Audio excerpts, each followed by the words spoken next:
Dans cette vidéo, nous verrons comment installer ProxyShare configuré avec le réseau Tor et comment l'utiliser. Déjà, il faut savoir que dans les différents tests d'intrusion ou dans le scan des réseaux pour découvrir des vulnérabilités, pour découvrir des ports ouverts des services, plusieurs utiliseront l'outil ProxyShare pour se rendre anonyme. Et c'est dans ce cas-là qu'on va voir comment est-ce qu'on installe, comment est-ce qu'on le configure. Donc, ProxyShare va nous permettre de nous rendre anonymes lors des différents scans. Et il rédigera les connexions sur les protocoles, sur le SOC 4, le SOC 5 ou le protocole HTTP. Donc, euh, on va passer à l'installation de ProxyShare sans tarder. Donc, on va vérifier si on n'a pas si notre source list est à jour. Donc, apt-get update.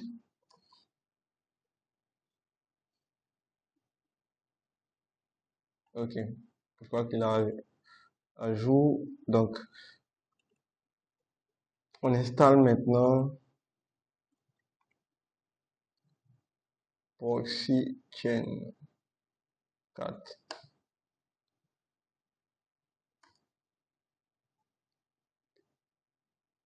On va installer maintenant le réseau Tor.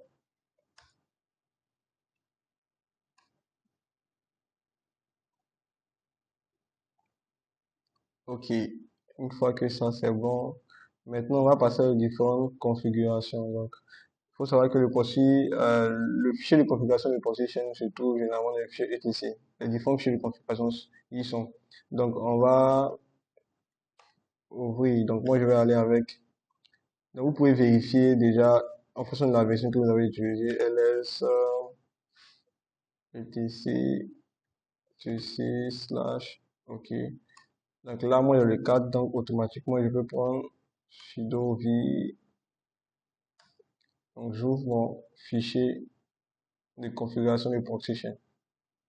Donc, dans ce fichier de configuration, nous allons cibler des éléments bien précis. Donc, on a des options, des types d'options comme le dynamic chain et le strict chain. Donc, le strict chain est activé par défaut. Vous pouvez le désactiver en mettant le dièse devant, en mettant dièse devant, et vous pouvez activer le dynamique qui est désactivé en retirant le dièse qui est devant. Donc, pourquoi utiliser le dynamique? Le dynamique va tester, va passer par plusieurs adresses, et il y a une adresse qui est down, c'est-à-dire qui n'est pas opérationnelle, il va automatiquement la changer. Par contre, si vous partez sur du strict, dès que l'adresse est down, il va rester sur il va être bloqué sur cette adresse-là et vous ne pouvez pas continuer vos tests. Donc, c'est pourquoi qu'on configure le dynamique. Bon, il y a d'autres encore avantages et inconvénients, mais c'est la raison principale. Si vous utilisez un réseau, par exemple, dans ce cas de figure, nous allons utiliser le réseau Tor. Donc, vu que le réseau Tor va nous fournir plusieurs adresses, il est préférable d'utiliser le dynamic chain. Par contre, si vous connaissez vos différents proxys que vous devez utiliser, vous pouvez utiliser le strict chain. Donc, en plus de cela, de vous assurer également que le proxy DNS est activé. Et maintenant, vous pouvez descendre au niveau du SOC. Donc, vu qu'ici, nous allons utiliser, on va pas utiliser le protocole HTTP. Donc, ici, on va préciser, si on utilise le protocole HTTP, on mettra devant HTTP et le nom du protocole. Donc, ici, je vais juste ajouter le SOC 5. Donc, ici, c'est ici qu'on configure le réseau Tor. Donc, le port que le réseau Tor utilise, c'est le 9050. Donc, il faut savoir également qu'on a 65 ports sur un ordinateur. Donc, c'est ce port-là qui est généralement utilisé au niveau de notre machine pour le réseau Tor. Ok, on va également voir le fichier de configuration du réseau Tor. Par défaut, la configuration est mise, mais souvent, elle n'est pas. Donc, on va vérifier si elle y est. Donc, ls etc y to. Ok, donc on a un dossier to ici. Donc, on fera sudo vir etc slash to.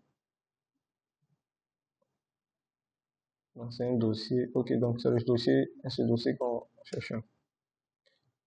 Ok, donc il faut s'assurer que le socket port est activé.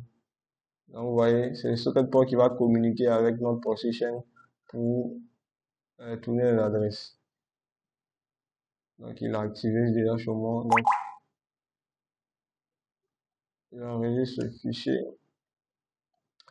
Et dernière chose, je vais démarrer le service store. Donc, service store start. Je vérifie qu'il a bien démarré sans erreur. Ok, donc vous voyez qu'ici qu'il a bien démarré sans erreur. Je peux effectuer maintenant, je peux utiliser maintenant, comment utiliser maintenant Proxition? C'est assez simple. Juste la syntaxe Proxition. Proxition. Donc, vous voyez ici, par exemple, ça c'était lors d'un test que j'avais fait effectuer. Donc, Proxition, espace, le nom de l'outil que vous voulez utiliser avec ses différentes syntaxes. Donc, pour faire un truc simple, on peut faire Proxition curl. Donc,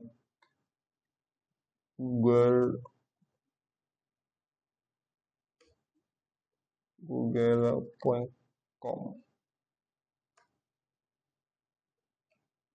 Ok, donc vu qu'ici, on a allé sur le protocole HTTP, donc vous voyez ici, il a retrouvé, il est passé d'abord par le proxy qu'on a configuré et maintenant il cible par derrière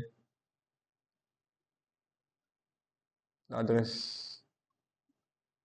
Donc c'est un peu comme ça qu'il fera pour tous les tests. Lorsque vous pouvez utiliser SQL Map, donc c'est la même syntaxe Proxition, SQL Map, SQL Map, et vous mettez vos différentes commandes, etc. Donc c'est la même chose. Dès que vous voulez utiliser un outil qui va mener des tests, qui va tester, scanner, vous mettez juste l'outil Proxition juste en avant et le tout est joué. On se retrouve pour une prochaine vidéo. Merci.